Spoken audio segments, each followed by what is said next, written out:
go for launch. 5. Quiet, numbskulls. I'm broadcasting. Anything can happen in the next half hour. 4. My friend, we cannot keep this a secret any longer. This whole thing is insane. 3. Quiet, please. I am analyzing. Where's the kaboom? 2. There was supposed to be an earth-shattering kaboom. 1.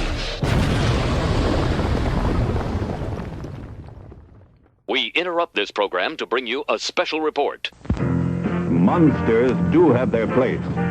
In the zoo, in your nightmares, in the deep, in your favorite horror movies. But not in your living room, on your TV.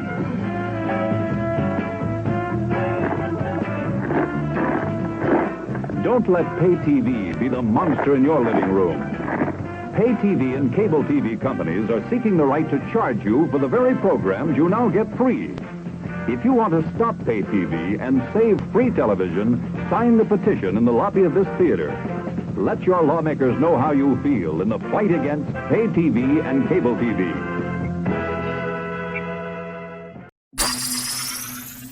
Greetings, my fellow galactic travelers, and welcome back to Planet 8.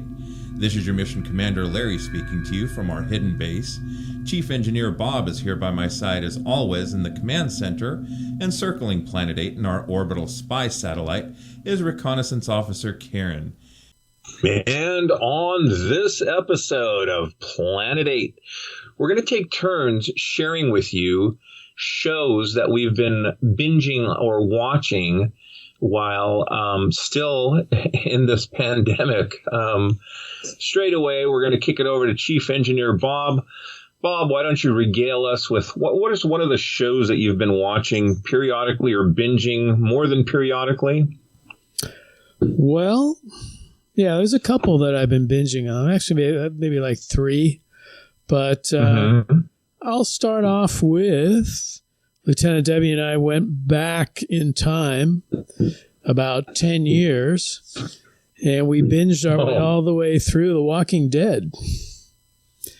Wow. Since this is the last season, I think we're in the second part of the last season.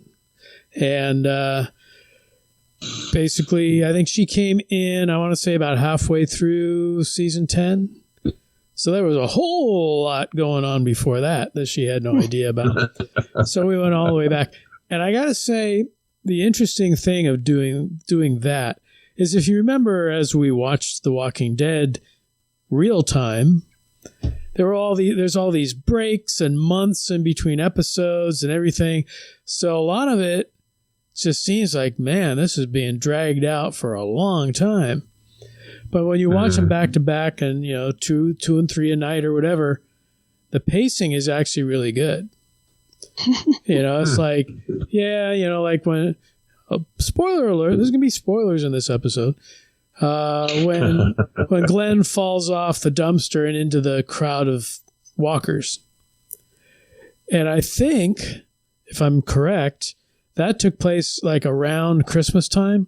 So there were like a couple weeks that they didn't show episodes, and then they had an episode or 2 before they revealed what happened to him. So that was just kind of like, oh man, this is all stretched out.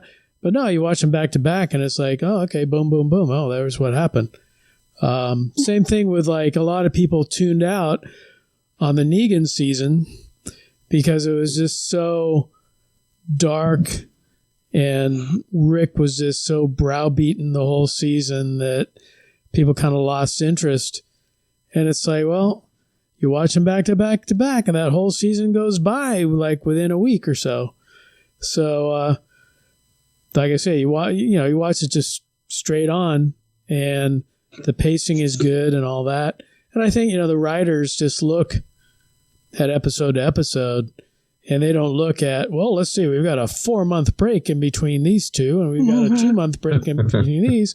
So, they're not, I don't think they're looking at that. They may be, who knows. But, we got to season, I think it's 9 when Angela Kang took over as showrunner and things started ramping up and getting much better again. and 10 and 11 with the Whisperers and the Reapers and all that are really good. So, 3 cheers for those who stuck it out. But I think she really enjoyed it, and she's getting into this season more now that she knows all the background of the characters that are left and the characters that have come in and all that.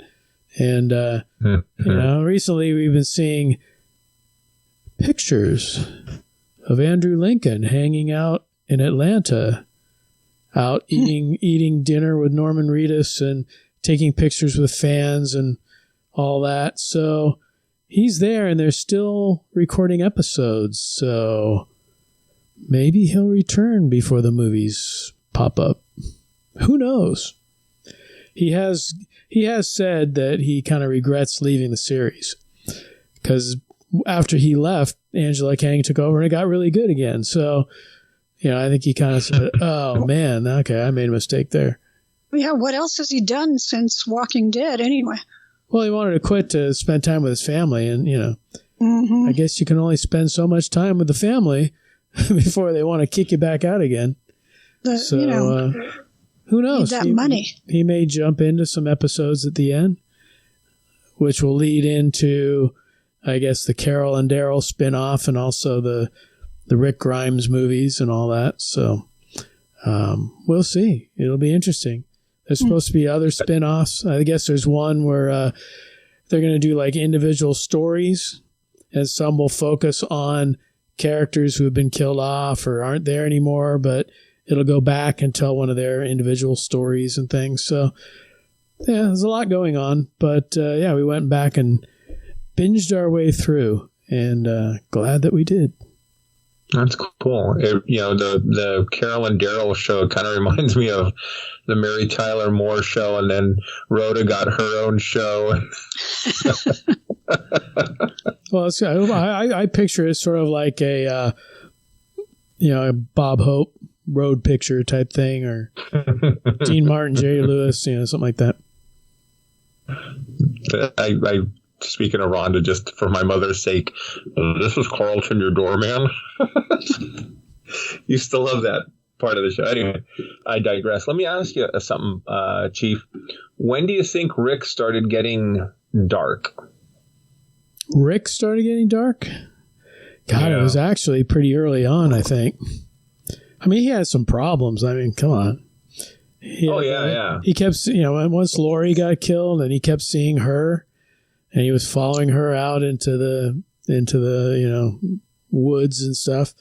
He was hearing that phone ring and thinking that there's people on the other side, and he's hearing people that had died and stuff. There's also that one scene where there were, I don't remember if they were part of Negan's gang or if it was before Negan, maybe part of the governor, but there were the guys out on the road that caught them, and the one guy was like on top of Carl, and like he was going to rape him or something, and Rick just leaned over and bit this guy's throat. Oh, just ripped his throat out. I was thinking that too, Bob. That's when in my mind, that and when it was the Terminus episode when they chased them into the church. Oh yeah, and he tells the guy, "I was gonna, use this hatchet on you," and sure enough. Well, that's the thing, yeah, because they're using hatchets and machetes and whatever, and just like hacking these guys up in front of the altar and on the pews and everything else. And that was kind of like when Father Gabriel first kind of came into the series, and he was kind of looking at everything like, what am I getting into with these guys? Right. You talk about a character changing, though, their dynamic and the character himself, this Father Gabriel, from where he was when he was introduced to the series to where he was, this last episode.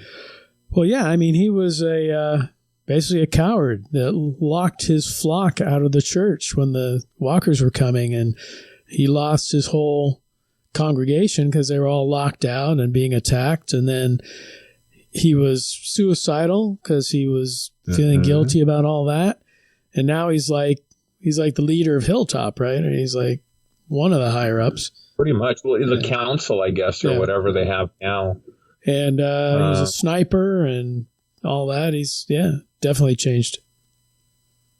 I think the cool thing about Rick and Morgan is that they've both traveled down that road where they needed each other just as a mental or spiritual guide in a sense, because they've each suffered such huge losses.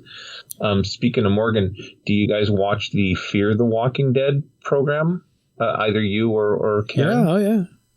I mean, not to get too far off the rails, but I mean, when Morgan crossed over from Walking Dead to Fear, that's when that series really kind of took off and got much better. Yeah. But, so.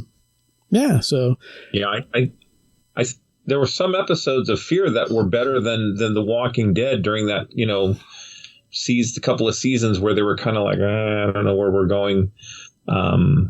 But anyway, I'm glad, like you said, Angela King came on board and just really tightened everything up on Walking Dead. Fear the Walking Dead. I mean, spoiler alert, here we are, zombie apocalypse, and then someone drops a nuclear bomb, and it's like... That's right. Now it's the radioactive apocalypse. Yeah, well... And who was left to drop a nuclear bomb? Oh, there was a submarine that this criminal mastermind. Anyway, maybe not a criminal mastermind, but this psychotic scientist got a hold of the codes and launched it in just a small area. It's not the entire United States or the world, but there were one or two bombs that went off, and it just irradiated miles and miles and miles of Texas. And they're all stuck in there, and I know this is not a Walking Dead show or episode, but Victor Strand, I mean, there's another character that has gone everywhere. Yeah, he's good, he's bad again. No, he's good. I know he's crazy and whatever. So, but what do you guys been binging? Walker. I don't know about binging, but I guess watching, I have to bring this up because it always seems to make Larry chuckle. I've been watching Raised by Wolves on HBO. So, it's just, one, there's nothing else like it on TV right now. I'll give you that. Yes. Ridley Scott was involved, which you can take however you wish.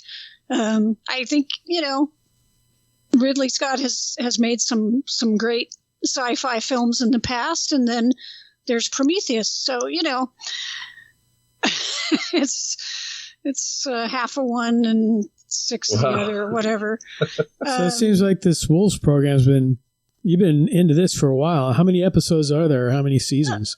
So it started in 2020.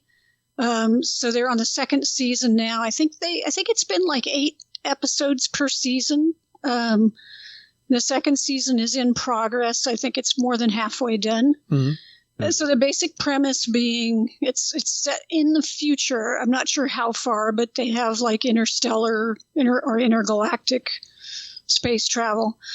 And there was this war on Earth between this religious sect and these atheists. And they basically made Earth uninhabitable. So these 2 androids, one this super destructive android was reprogrammed to be the mother for these embryos.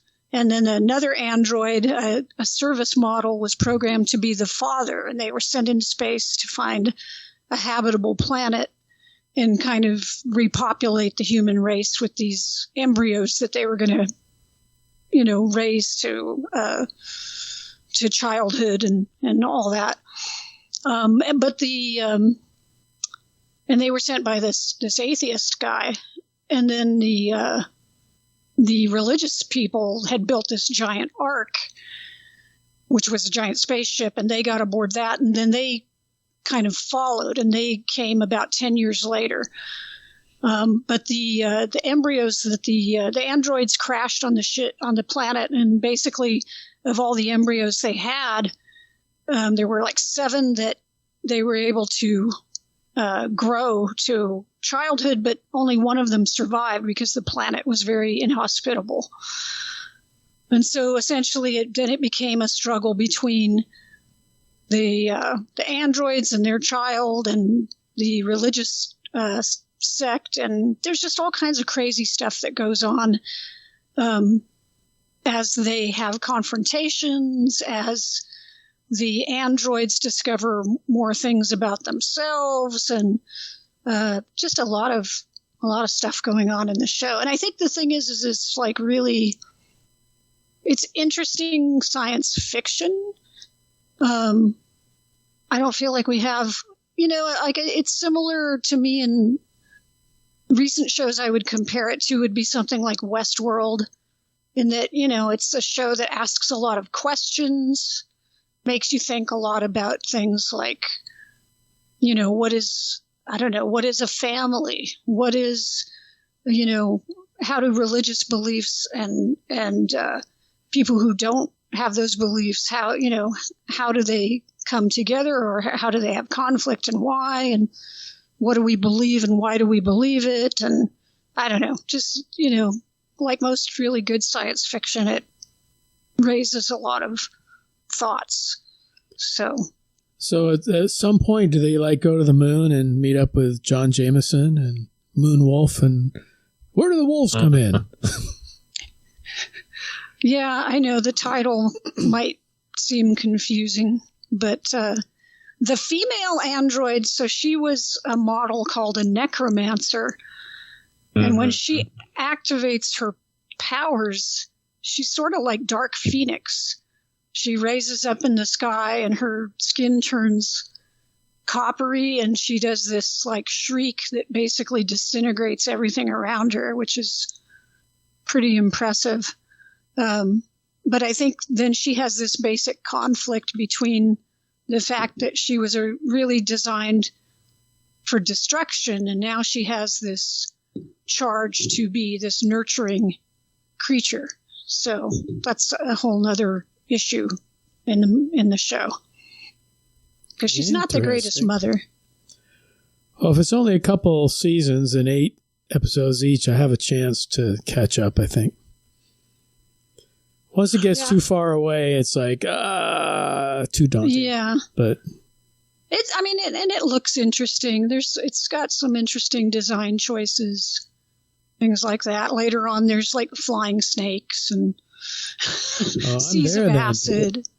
So I've been saying I'm going to try and watch it again. I could not figure out why the necromancer activated all her destructive traits. I mean, she just went apeshit on that one episode. Oh, sorry.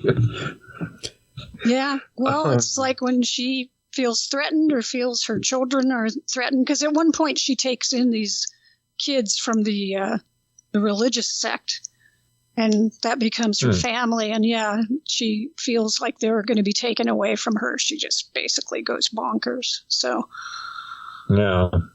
And the poor father, though, the father android is great. The guy who plays him is he's so put upon, and he's so you can tell, and he tries to tell dad jokes. Yeah. That was cute. He puts up with so much from the mother android, and he's he's a good father, but he's always struggling to deal with, I don't know, dealing with her and his own I'm not issues. even paraphrasing, but yeah, there was this one part where he's like, "Mother, did you shoot me?" She's like, "What?" "Yes, I did, as a matter of fact. Mind your P's and Q's." Yeah, I'll try to watch it again. I say that every episode. It's very dry. There's not a lot of humor to it. It's a different viewing experience.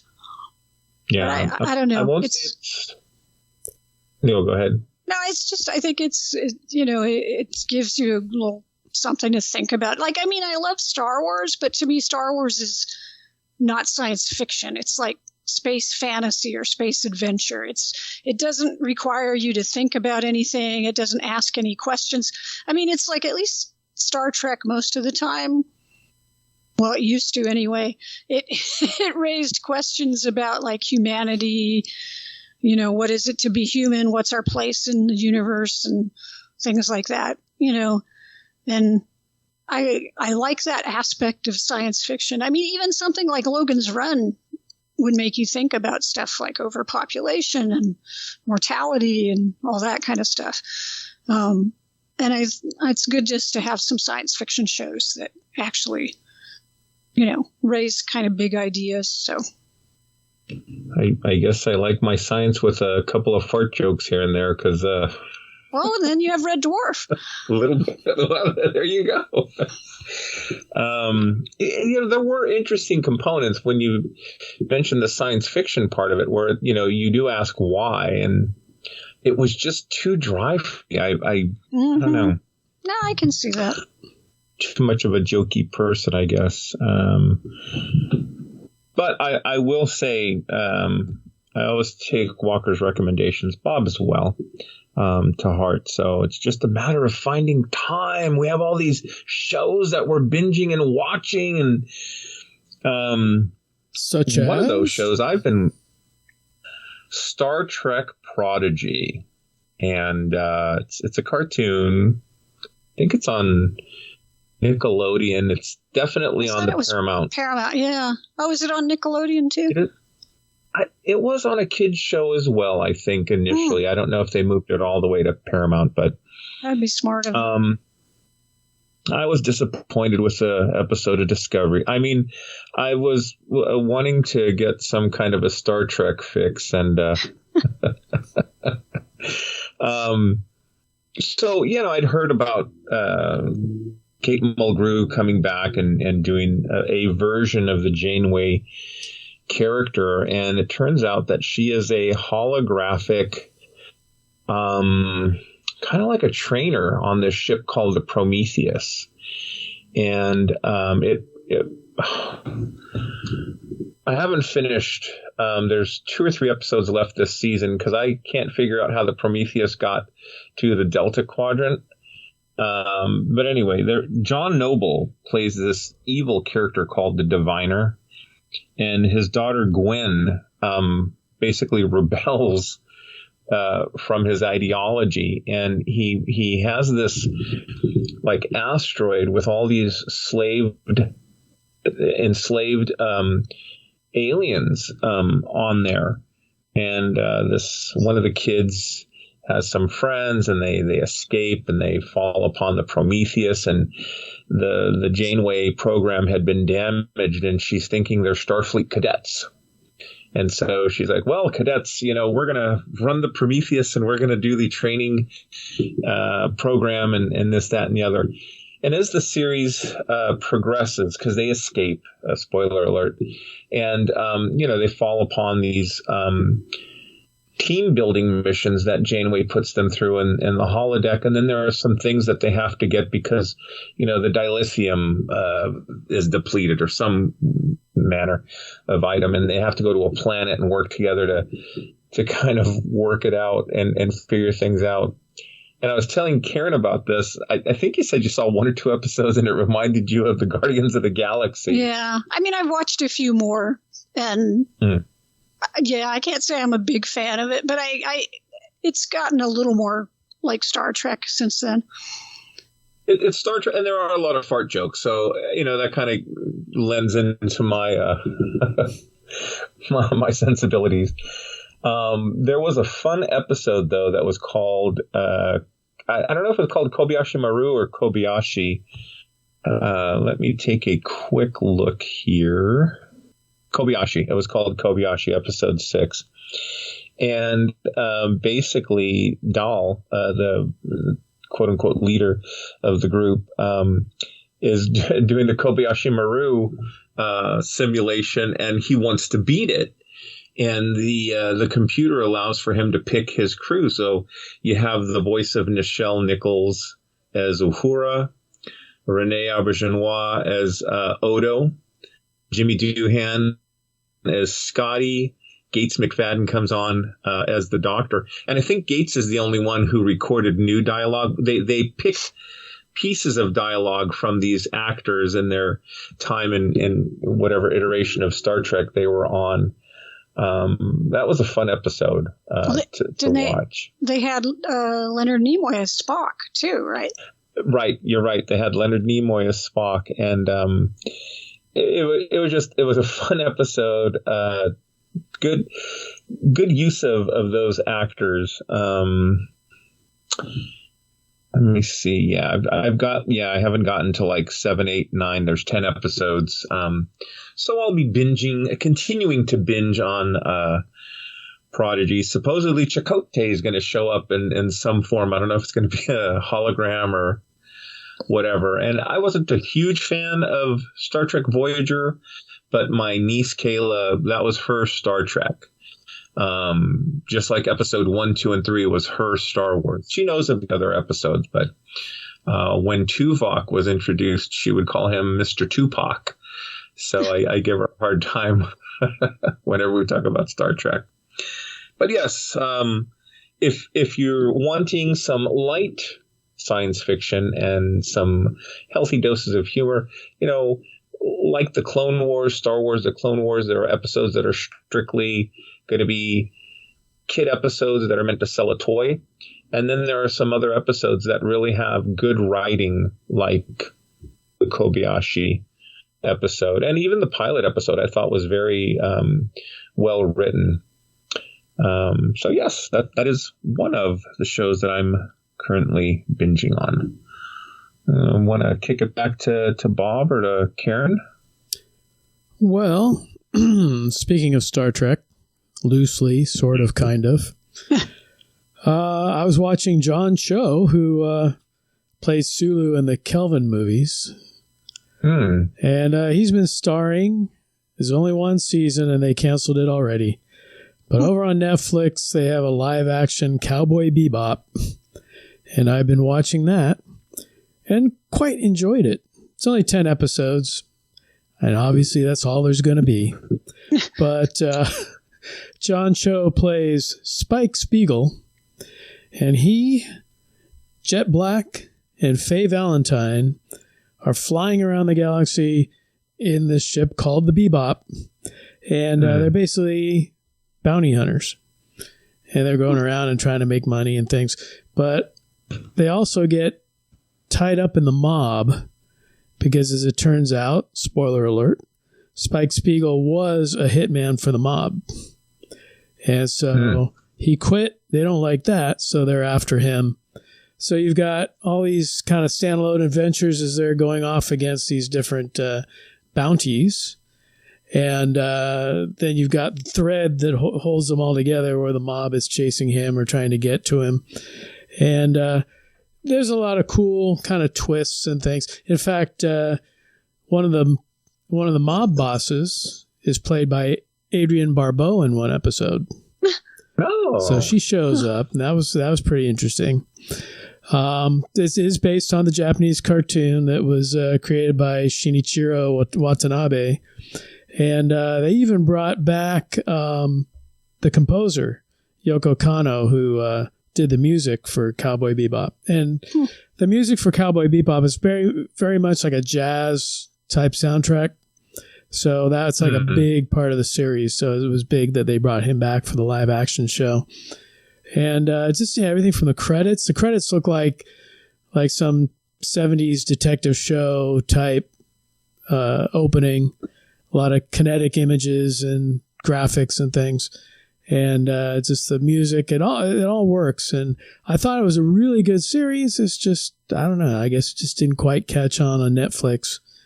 Or they didn't have the patience for it. Because I think they canceled it like 3 episodes in. At least they showed all 10. But 3 episodes in, they're like, no, we're not going to show this anymore.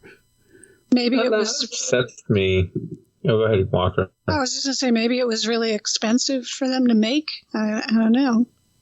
I mean, there are a lot of effects, and, it's a future setting. So, almost like everything is an effect. So... it could have been very expensive.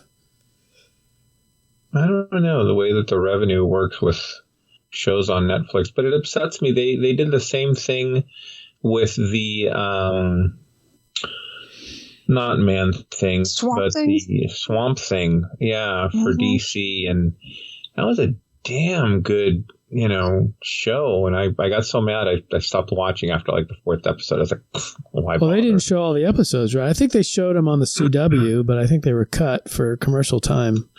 They were edited on the CW because originally the DC was going to launch its own channel and stuff. And I don't know. I mean, if it ever comes to HBO Max, which it looks like that's where DC is going to put their television programs now that the CW has been sold.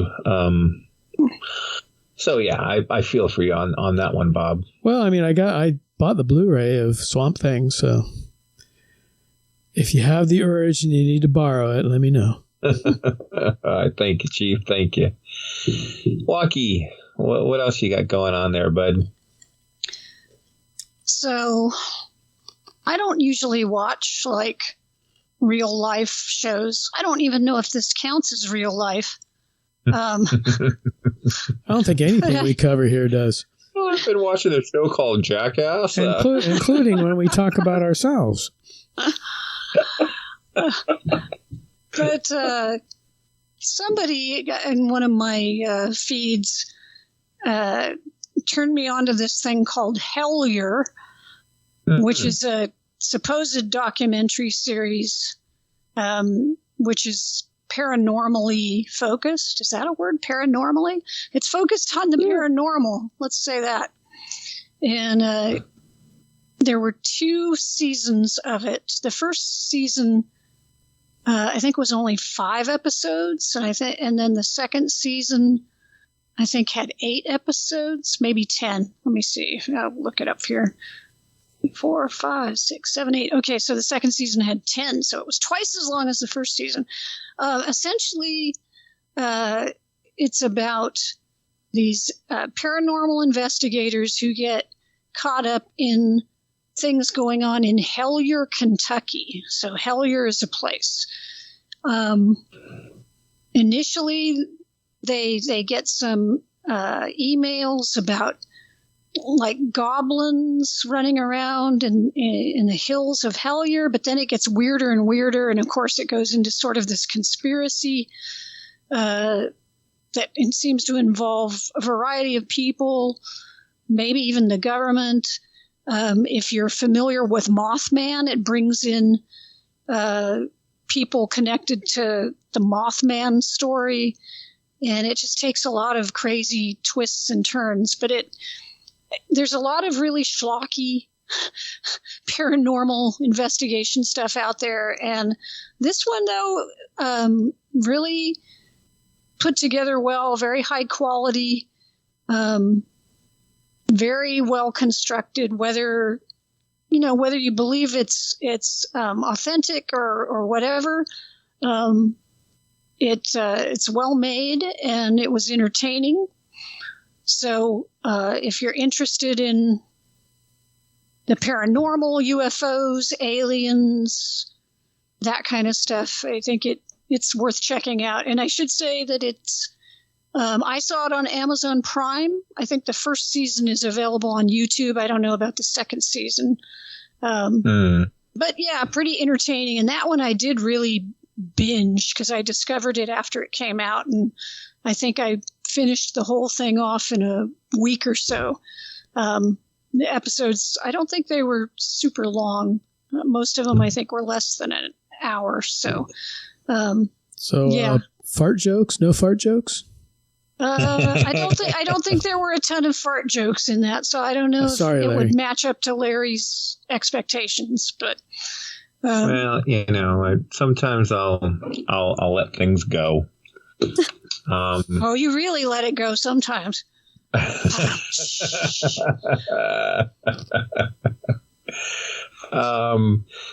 One of the shows I've been watching is The Servant, or just Servant. It's an Apple TV program. M. Night Shyamalan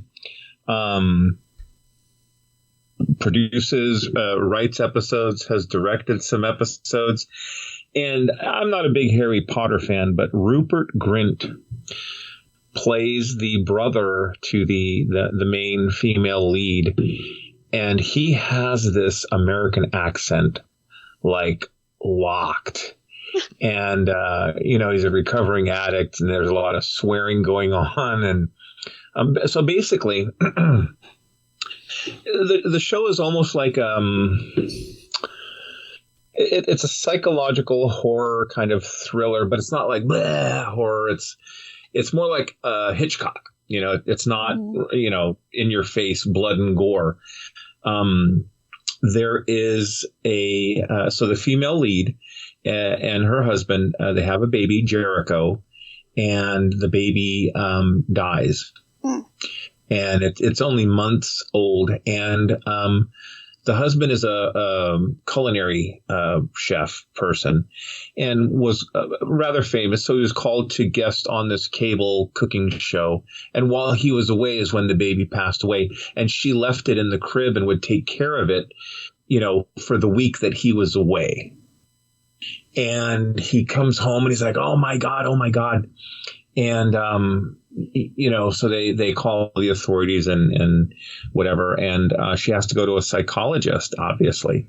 And this is kind of weird, the therapy that they introduced to help her cope with this, because she's in denial. I mean, and it doesn't help that they bring this realistic baby doll that has, yes, the skin texture is, and it has human hair and she's, meant to have the baby suckle and, I carried her sing to it. And I'm like, I don't know about this. So they decide to hire a nanny. And this is the servant comes into the picture. And God, what is her name? Dorothy is the mother. Sean is her husband, and Leanne is the nanny, the servant. And she comes in, and she will only eat Campbell's tomato soup. And her mannerisms and the way that she talks is almost like Amish, not with a German kind of accent. But anyway, she's helping take care of this, fake Jericho. And one day, Dorothy hears the baby crying, and she's like, Sean, can you? And the husband's like, WTF? And Rupert as well. He's like, what's going? And they go upstairs, and there is Leanne singing to the baby.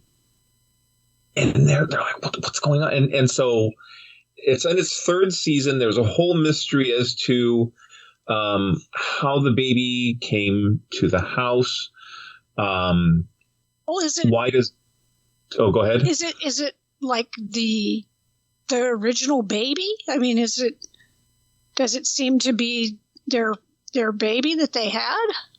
It might be. It's left to the audience to decide. If she somehow, is it a clone? Did they resurrect? Is it witchcraft? Is it devil worship? Is it taxidermy? All these clues are slowly revealed over the 3 seasons.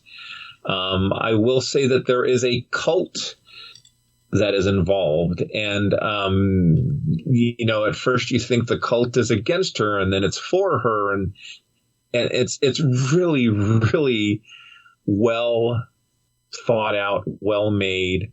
I want to say his daughters are helping with writing, and one of them is acting in the 3rd season. And it is a fun show to watch. It's just very creepy. It's not scary, like I said. Mm-hmm. Yes, not a boogeyman or a devil or anything popping out, but there are. These weird, like one time she's in her room reading the Bible, hitting herself on the back, giving herself welts. And it's like, what the, anyway, it's almost like a train wreck show. You can't help that everyone is dysfunctional in some way, shape, or form in that program. Servant. Okay. Yeah. So, which one of you twos has something else you'd like it's to? It's Mr. Bob's turn. Mr. Bob. Well, let's see. You know, when I go to work, when I'm in the office, during lunch, I'll go out to my truck and sit there, and I've got this portable Blu-ray player so I can watch discs or whatever, catch up. I've just got like piles and piles of Blu-rays and DVDs that I'll probably never get to. But this it helps me get through some. So I pick a series and I go through it. The one that I'm almost done with now is actually an old anime from 1980. It's the 1980 version of Tetsujin 28, which is better known over here as Gigantor. And it's good. You know, it was weird because that year you had both the Tetsujin 28 and also Tetsuwan Atom, who was also known as Astro Boy. Both of them had like new versions or new color series out at roughly the same time. But yeah, no, Tetsujin 28, it's good. It's got a lot of action. It's probably simple anime compared to what people are watching now. But it's definitely, you know, Shotaro Kaneda, you know, he's there, you know, basically not quite in the coat, tie, and shorts that he was in Gigantor, the old 60s series. But, you know, he's got t-shirt, shorts, jacket, and he's got the control panel, the portable control panel that he can go run around and control Tetsujin 28 with and go up, usually against other robots. Once in a while, they'll get a monster in there, but it's usually robots. Towards the end of the series, they had they're standalone episodes. Towards the end, though, they had this like alien invasion, and they would come down and unleash robots and spaceships that he'd have to fight. But yeah, it's interesting. I want to say it came out from probably Discotheque Media, I believe. Released it on DVD, but I think it's out of print now. They released it a couple of years ago. But cool. All right. Back to the Walker. Well, you know, there was one thing that I had been watching, and Larry, I know you had been watching it too. Yes, I do your dance moves. I had zero interest in this show when I heard about it. I didn't care for the Suicide Squad movie, and I heard they're going to do a Peacemaker show, and I thought, man, I don't care. I just don't care. Why? Who gives a shit about Peacemaker? I was just like, I don't care. But for some reason, one night, I don't know why, I guess I had nothing better to do. I said, yeah, all right, I'll watch it. I'll watch it. And the first episode, I was kind of like, okay, it's stupid. I don't know. But then I watched the second episode.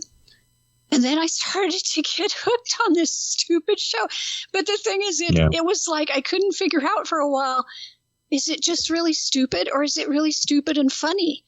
And then I started to feel like it's stupid and funny. I started enjoying it. It was hysterical at times. And then it was like, but it's also kind of nuanced because the characters, even though all the characters are like either screw-ups or idiots or whatever, they also had like this other side to them, which explained, like you could see, well, they had, these problems and this is why they are the people they are now, and they took the time to kind of show this, and then you actually started caring about, essentially like Peacemaker, who is a complete moron, but, you you care about him because you see all the crap that he went through. So I had to say that I was really turned around on this show, and I had to let myself just enjoy something that was like dumb and silly. And I enjoyed our conversations also about this show. It was a delightful surprise. It was. I'm going to piggyback on Karen's binge there. I also was not a huge fan of the Suicide Squad, let alone John Cena.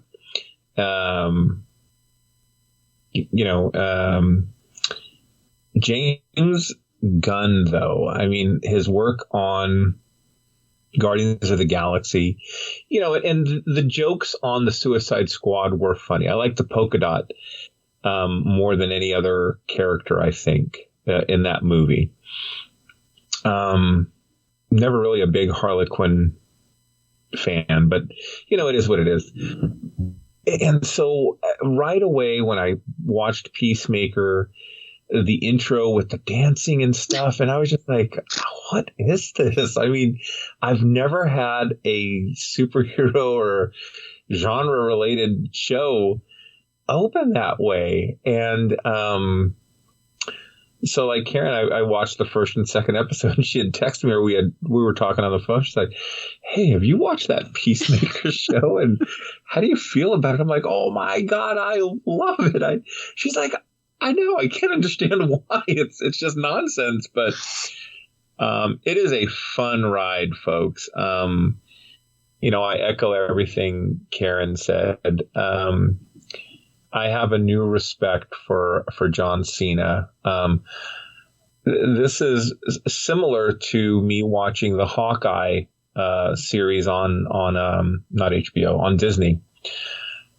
Zero interest in Hawkeye as a character. I appreciate, Jeremy Renner, a good actor and whatnot. I was more excited hearing the rumors that there was going to be a character from Daredevil appear in, the series. But that series played out so well, and they gave you such insight into the character of Hawkeye. That's what they did with Peacemaker and then some. I ended up caring for every single character in that stupid, even his. I highly recommend you guys watch this if you haven't had a chance to watch it already. Debbie and I watched the first episode, but that's as far as we got so far. Yeah, the first episode I think is a little hard to get through. I know when I saw it, I still was pretty ambivalent. But then the second episode, and I forget exactly what happened in it, but there were just enough things in there that I was like, okay, this is just goofy. And for me, one of the hardest things to get through is that, like, James Gunn, not as much in the Marvel films, probably because of the Disney connections. They probably don't want to have like head splattering and shit like that. But like in Suicide Squad, he went for the most like outrageous, gory deaths and injuries and stuff. And I'm kind of turned off by that kind of gory stuff. So I really didn't enjoy that. And he does some of that in Peacemaker still. So I was kind of like, He does, yeah. But there's just so many, like, he'll plant little seeds of ideas in one episode that will pay off like 5 episodes later. And it's all about like constructing relationships between the characters, and it's like a slow burn with the characters. And you realize that he's really putting a lot into it. Before I could have kind of written him off as like, the guy just wants to do a lot of gory slapstick kind of stuff. But there was really a lot of moments, I would laugh at a lot of stuff, but then there was a lot of stuff where it was really kind of touching too. And then 5 seconds later, he's doing something really like ridiculous again. So. Right. Well, and even some of the ridiculous stuff, Eagly hugging him.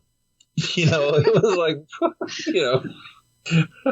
right. But, him, at the end of all things, he's sitting there with an imaginary version of his father, who he has this like horrible relationship with.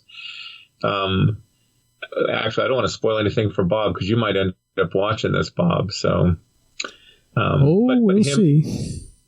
Him giving that, food to the butterfly, and it's the last bit of food. Mm-hmm.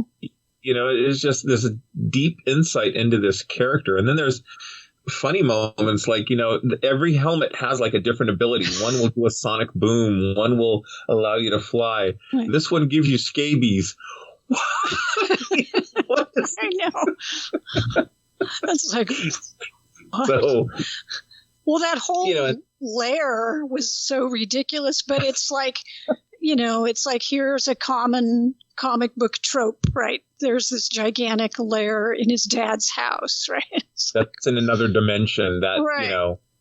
The inside jokes with, Superman does this or is into that, Batman's into this, bad mouthing, the heroes. And there's this huge payoff I'm not going to spoil in the season finale. And it's just brilliant.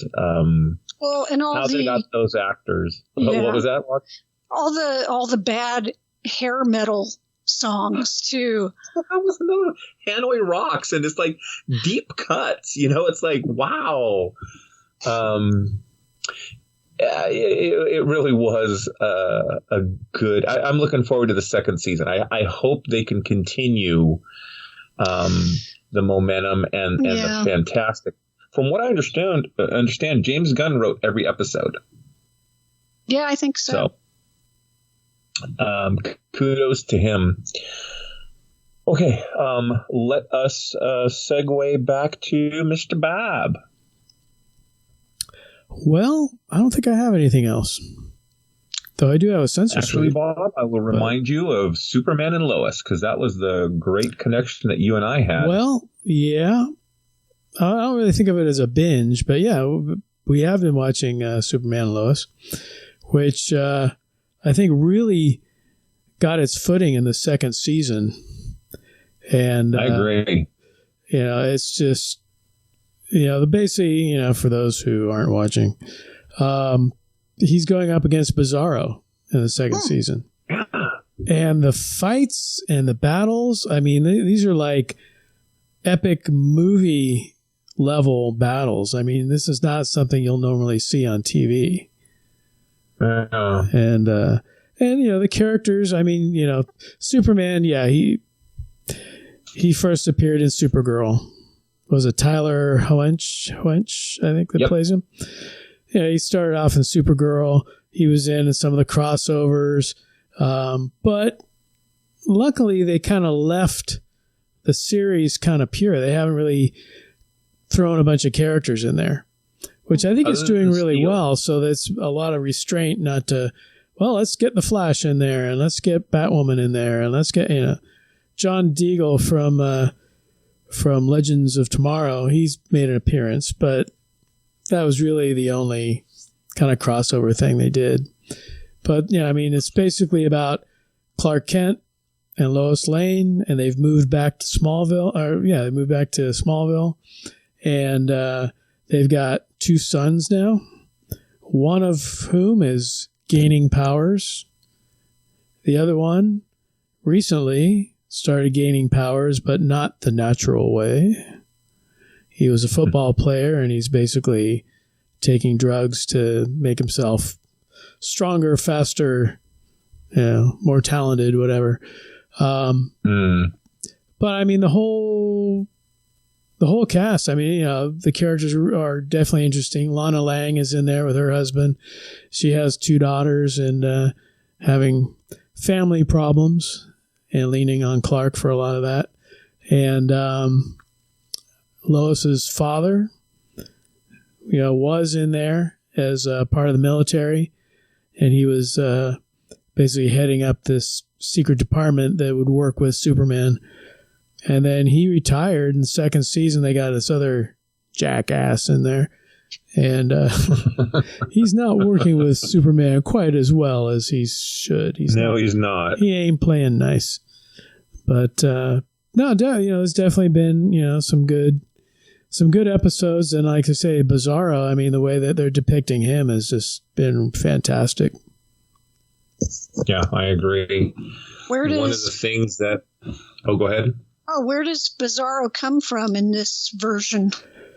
Don't know yet. It's like another dimension, but he comes to ours and he crashes into this mountain.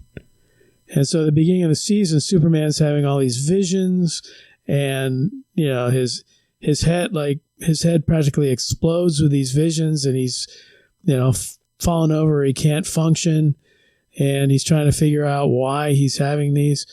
And then it turns out that Bizarro, who's trapped under this mountain, he's having them too. They're sharing these thoughts and visions.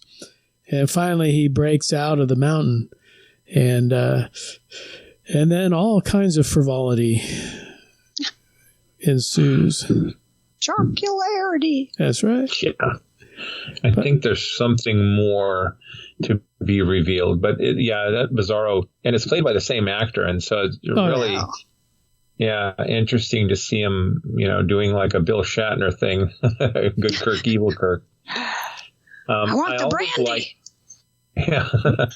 In Superman Returns, Brandon Routh, the whole concept of Superman having a child. What is a bigger Achilles heel to a quote unquote superhero? And in this series, they kind of play on that. And then at what point does Clark give training or help his son avoid some of the trappings that he had, whether it was coping with X-ray vision or everything's too loud, or heat vision, or so they kind of go in that direction somewhat. There was actually an episode where, as his son is getting older, he's developing these powers. He develops his super hearing. Right. So he hears everything, everywhere, all going on at the same time. And he has to learn to focus and block out, millions of voices and sounds and everything, and just concentrate on, what's here, what's now. And it was pretty good the way they depicted that. Yeah. For a minute, we see a version of Jor-El and the fortress, and they have a story as to why that doesn't work. And his mother, Lana, is now part of the show, and so it's interesting, to see her concern for a grandchild. Did they know that Clark? Well, they thought it was possible, and now, what do they do? And will he be as strong and have all the abilities of Clark's or some of, or so it's a good show. They focus on the Clark-Lois relationship somewhat also, and well, you have to. And then Lois has the whole struggle too of, she was like the main reporter at the Daily Planet, right? And now she's working for some little podunk paper in Smallville, just her and another person, and she has to figure out how to function in that type of world or that type of scenario. Why did they move back to Smallville? They had the sons, and they wanted the opportunity. Yeah, I mean, they inherited the Kent Ranch or the Kent Farm, and they had two sons, and they thought that was a better place to raise them than the big sprawling metropolis. Yeah. Okay. There's a very touching scene when Ma Kent passes away, and Clark drops everything and is there within seconds. I mean, it was the big man shed a tear or two. I'll tell you that much. That's how well played out that scene was. But it's only on the second season, so I mean, if anyone wants to catch up, it's not. There's not a lot of episodes to catch up on. Yeah, I need to catch up on CW shows. I don't have CW anymore, but I think a lot of the older seasons are maybe on Netflix now, so I might be able. Yeah, I think what they do. I think they're like one season behind on Netflix on all those shows. Although Arrow's done with, so that's all on there. Flash, I still watch The Flash. I've been watching Batwoman, and then we've been watching Superman and Lois. Never really got into Legends of Tomorrow. I used to watch that. Even though they had one episode with Ishiro Honda in it, and they went back and they went to Toho Studios and all that. Look that one up. I would recommend that one. Interesting. Very good. Well, Walker, do you have something else you'd like to share? I really don't have anything else that I'm watching. There's a lot of stuff I'm anticipating, but nothing else that I'm really watching right now. Well, we're coming towards the end of the program where we're going to do the censor sweep. But before we get into the censor sweep, maybe each of us can talk about a little something that you're looking forward to in the next couple of weeks or months. Karen, you have any movie or TV show or? I don't know, thinking about all the different stuff that's coming out.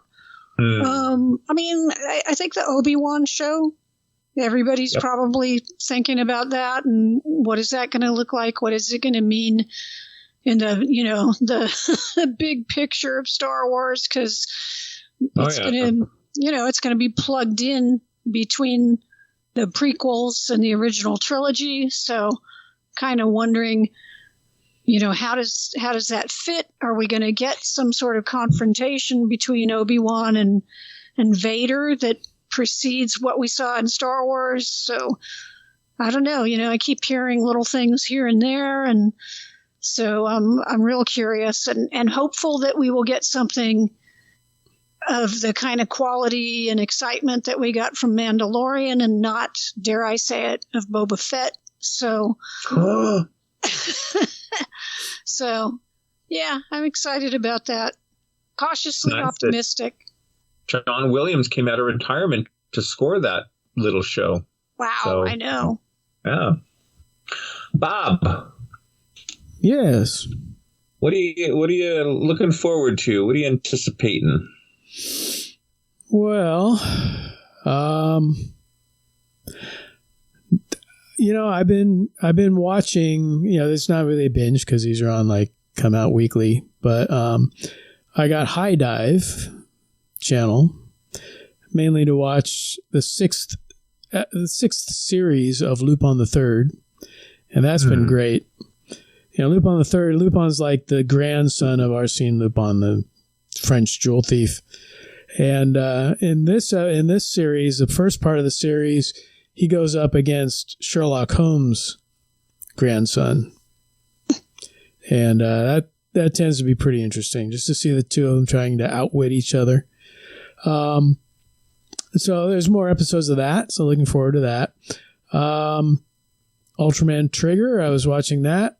That's over and done with. The Ultraman Trigger movie comes out in March on the Subaraya channel on YouTube. That'll be followed by a new Ultraman series. And, other than that,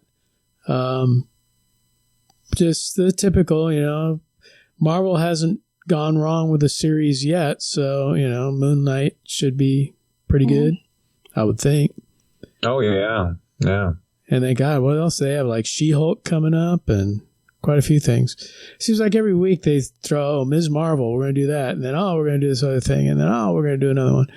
So I'm still waiting for Nova to show up in one of these things. But yeah, I might have a long wait.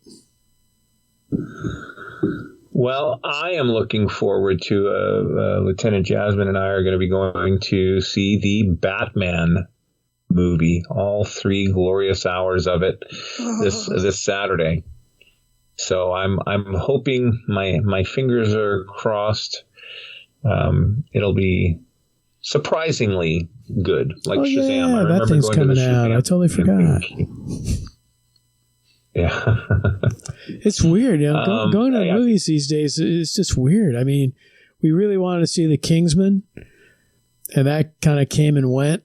We did go and see the Spider-Man movie, obviously, but yeah, we missed out on Kingsman. We bought the 4K home video version, watched that the other night, but Yeah, Batman kind of snuck up. It's like, well, yeah, I guess we got to go see that at some point.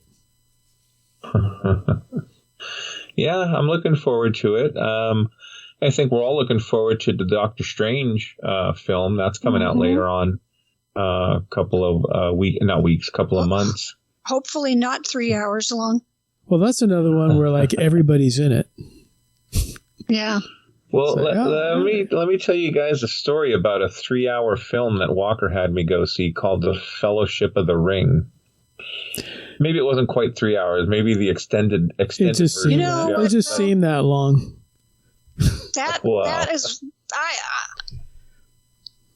That's a story that's worthy of 3 hours. Average story, hour and a half, 2 hours is good. I had so much fun. And this isn't the rotoscope version, just for you viewers, so you listeners. Ralph Bakshi, I like those. Oh, the other man, Peter Jackson. I was bored of the rings. Yeah, it was fantastic. Not life changing like Batman versus Superman, but it was fantastic. Oh my God! So when I hear there's a 3-hour film, I have to hold off on drinking too much soda in the beginning of the film and kind of time my potty breaks. But we'll see. Looking forward.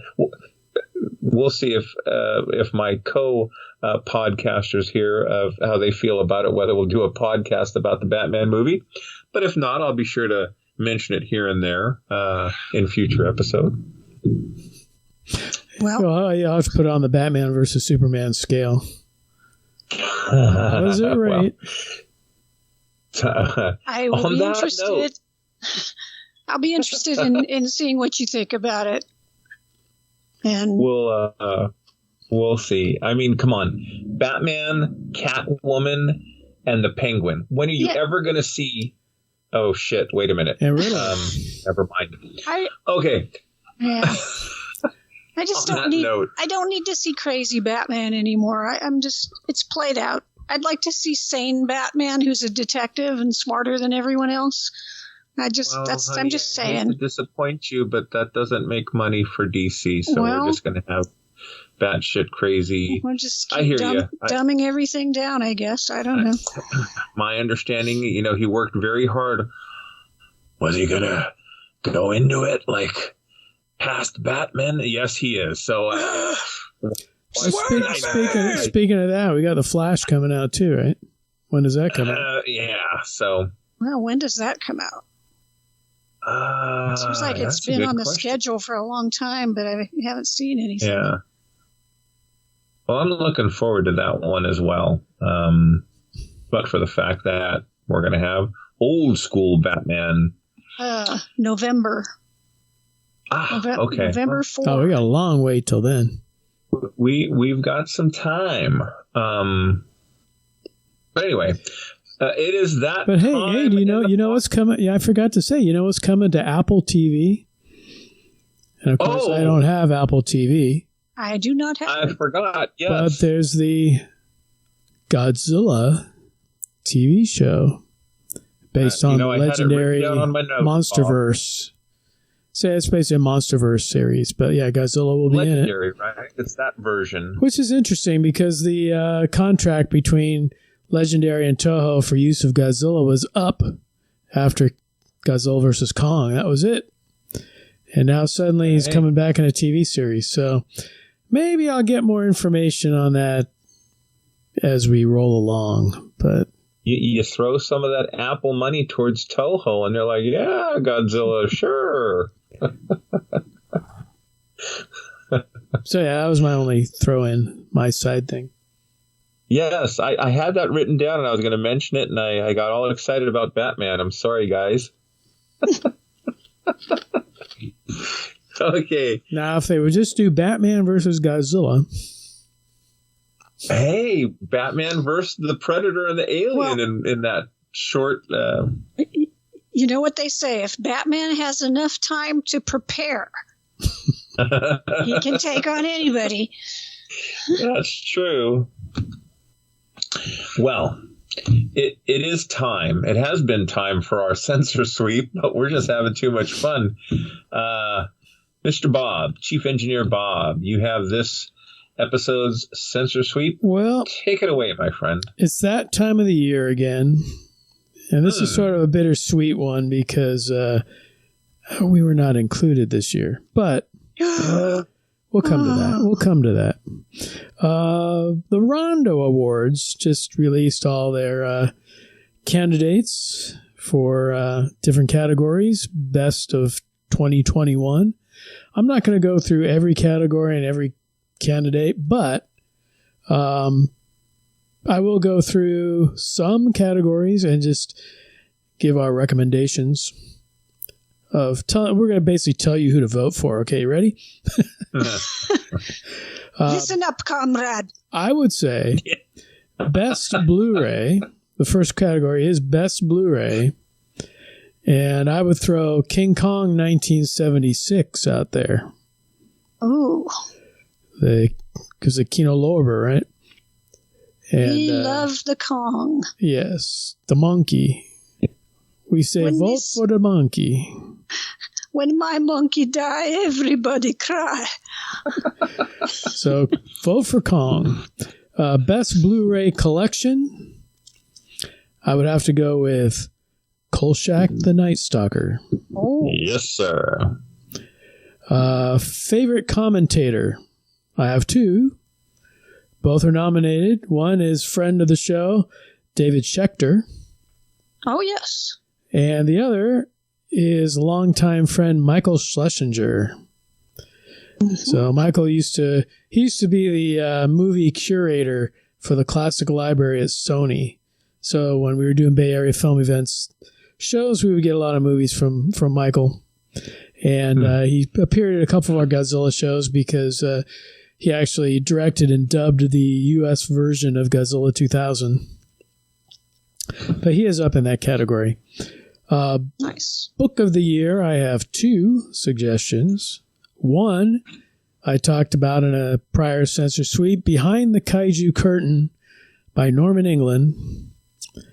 And the other one is The Career That Dripped with Horror, John Stanley. Yeah. So take your pick. Best magazine cover. I was looking at those. Mad Scientist number 38 with a Godzilla cover by Jeff Zorno. Or Scream number 39 by Mark Maddox. And he did a cover of everyone's favorite film, The Giant Claw. Mark does a lot of nice work. Oh, yes. Best website.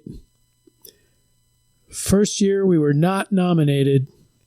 We've been around for 16 years as of last week. So I would say please write in Sci-Fi Japan for best website. I thought you were talking about us. Oh, hell no. Best website, Sci-Fi Japan. Write it down, write it in. Best podcast, there you go. We were not included this year. We had been the last few years. Well, we know Gilbert Gottfried's going to win anyway. Yeah, but right? please, maybe get us back on the ballot next year by writing in Planet 8. That's PLANET and the number 8 for best podcast. And the final category that I'm going to talk about is favorite horror host.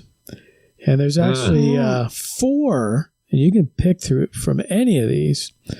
We have the fifth Beatle of Planet 8, Lord Bloodraw, is up for best horror host. Another friend of the show, Mr. Lobo, is also up. Yes. Raina Young, Miss Misery, is up. And our good friend Vincent Van Dahl is up as well. So you've got Lord Bloodraw, Mr. Lobo, Miss Misery, and Vincent Van Dahl. Take your pick for favorite horror host. Do not vote for Svengoolie. He wins every year. And he'll probably win again this year. But, give another host a chance, really. I see that Mr. Livingston was a write-in this year. No, just kidding. Well, I think he and Tangela just kind of ride on the coattails of Vincent Van Dahl. There you go. They'll have the Rondo, and they'll have it in the mansion there. All right. Sounds So, Bob, where do people go to find the Rondo Awards, and what do they need to do? Well, you can go to rondooawards.com, and they will tell you how to vote. You basically send an email into the person who runs the page, and you have to do that by Sunday, April 17th. Oh. That is the deadline. Vote early and often, and let's see if we can get some of these friends from Planet 8 basically as close as we can to the top. Sounds good. I'd take a write-in. Yeah, write us in, please. We are not above begging. I'll beg. I ain't too proud to beg. Sweet daughter. Hey, there you go. All right, cool. Well, that draws this episode to a close. Any last-minute comments, my friends? Well, I would be curious to know what our listeners have been watching, if they've watched some of the same stuff as us, if they're watching things that we haven't heard of or considered. Yeah. So I'm sure there's a lot of cool things out there that we just haven't had time for. There's so much. There's just so much. It's really the golden age of television. Well, I'm going to leave us with 2 honorary mentions, not genre related, but Reacher on Amazon, and it's a train wreck of a show, but it's so well acted. Euphoria. Oh my God, yeah, it's a rough show. Man, it is. It's very hard to watch, but it's so well acted. Hey, we appreciate you guys listening to us. Make sure you follow us on YouTube, like, subscribe, and stay safe. Take care of each other. Peace out. On that note, this will conclude this transmission from Planet 8. We would like to thank all of our intergalactic audience for listening. Be sure to head on over to our website at www.planet8podcast.com, where you can get more information on this episode's topic. For more conversation, find us on Twitter at Planet8Cast. Or on Facebook at facebook.com/Planet8Podcast. We want to thank you guys for tuning in each and every episode. We look forward to your input and opinions. Until next time, this is Planet 8 signing off. End transmission. By George, he's got it. It is the end.